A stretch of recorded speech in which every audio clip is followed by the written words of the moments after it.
Hi everybody, welcome back to the series of frequently asked questions for charity organizations. In the last video on this series, I spoke about some introduction on the series, why we are doing this and how it can help you. And we also answered one first question, which was about how do I find out more about a charity organization and how do I choose one.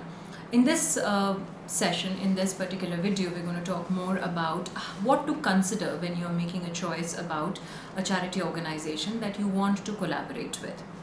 And there are two things that we can talk about.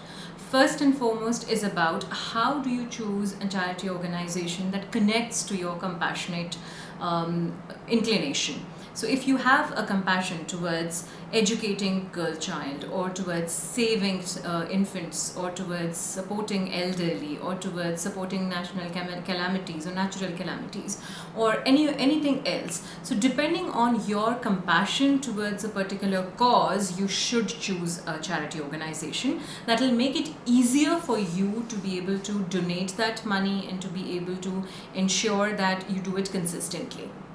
Now, when you are choosing a charity organization, all of these charity organizations will always have a vision, mission that they are talking about. So connect with that, read about it, and then choose a charity organization that you connect the most with. The second aspect about it is the operating model or the principles that they are using, that they are working on as a foundation to move ahead on everything that they are doing about on how they are managing their organization. Where does this money come from? How do they manage this money? The donations that they receive, how these payments are made, what are their guiding principles on making decisions, and so on and so forth. So these will also help you ensure that you are able to donate to a cause that you can connect with, number one, and that you can be sure that the money is going to be used for the right cause in the right manner. Okay, let me now talk about Making a Difference. Again, to talk about it, Making a Difference is a charity organization that we founded in 2011. It's been 9 years we've been functioning. We have done multiple different types of events. You can learn more about that in the first video. Today I'll answer these two questions that we just spoke about with respect to making a difference. So our vision at Making a Difference is to make charity a habit and not a temporary act of pity. We want to be sure that people are not using this opportunity as just as an option of pitying on somebody, or because they want to just give somebody, I'm so sorry about, feel sorry for you.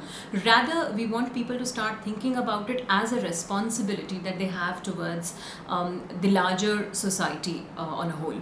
We want to help people start thinking about it as sharing and less of charity, about knowing that they are sharing a piece of the bigger pie that they have with someone who has a smaller pie.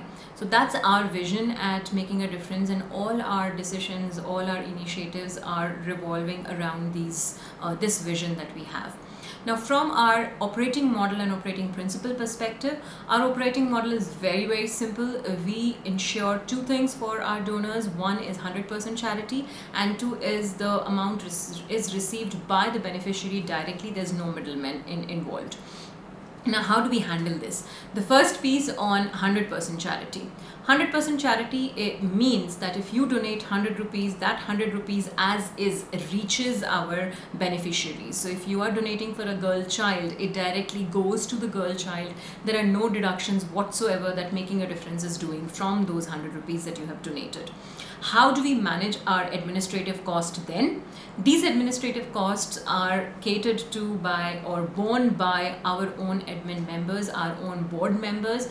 Each one of us donate or contribute a fixed amount every year into the administration funds, and whatever administration charges we may be using, it can be transport charges, it can be any handling or packaging charges, it can be any labor cost, or it can be somewhere temporary, someone that we have hired, so we need to pay those salary, or if we are making some registration, some legal work around documentation, or all those kind of work, those kind of charges, all of this is borne by the board members ourselves. We do not deduct any amount whatsoever from the money that people donate for charity. Now, the second aspect is it reaching the beneficiaries directly. Now, how do we ensure that? At this point of time, the large part of our work is around educating children, educating a girl child. Currently we are supporting around 86 children. Some of them are going to 1st to 10th, some of them are going to 11th and 12th, and some of them are also doing their bachelor's degree in various streams. So depending on which school or college they are going to and what is their need and what is the amount, we ensure that the donations that come in, they go directly to the school or colleges, be it a government college or be it a government school or a private school, wherever these girls are studying. It goes directly to those schools. We also go and meet the principals, we meet their teachers, we do parent-teacher meetings as well, and we ensure that they are well taken care of. We ensure that the money is reaching them directly. At the same time, the cost that is for, let's say, uniform or their shoes or their books or stationery, these things are also purchased directly by a specific vendor, from a particular vendor that gives us the best cost, and we get the receipt directly from these vendors who provide the children with these items. So in a nutshell, every donation that we are making, every contribution that we are making, all of that is reaching the girls directly, is reaching the beneficiary directly. If not the girls, obviously the school or college or the vendor from where we are purchasing, and the receipts are shared directly with our sponsors or our donors. And also, while we are making these transactions, all these transactions are either made by cash are made by check or online transactions. Cash transactions are not encouraged whatsoever unless there is no other means. That's when we go for cash transactions, but very less, and we encourage more of online and check payments only. So that's about making a difference. I hope you bestow us with your trust. We are coming up with the two needs that we are working on right now. One is the girl children education again for 2020-21 academic year. It's already been delayed. They've already gone through a lot of trauma in terms of uncertainty of what's coming up next and how whether they will get those sponsorships or not. So please come forward and donate for these children. And the cost of education for each child will differ depending on the class that they are studying, depending on the school and college they are going to. So you can find more of that on our Facebook page.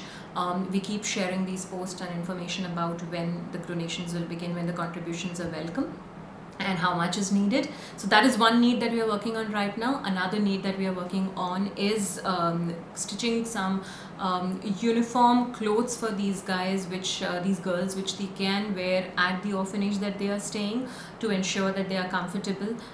They do not have very good clothes right now which are comfortable to wear, and that is an area that we are working on. For that, the amount that we are expecting is 1 lakh, which is the cost of the cloth which we'll use to stitch these uniforms. We will be taking a tailor who is regular to their orphanage, and he will directly go to the orphanage, sit there, take the measurements and stitch these uniforms. And the stitching charges have already been received. It's around 35,000. So one of our donors have contributed that, and I think we have received around 15-16,000 apart from that, which is a part of the 1 lakh contribution. So we still require around 80,000 at least for the cloth cost. So do come forward and choose us as your preferred charity organization if you feel our vision connects with your compassion, and if you feel our operating model and our foundation principles are something that you align with. Thank you so much for watching. I will see you again next time with another question on frequently asked questions for charity organizations. Thank you so much. Stay safe and take care.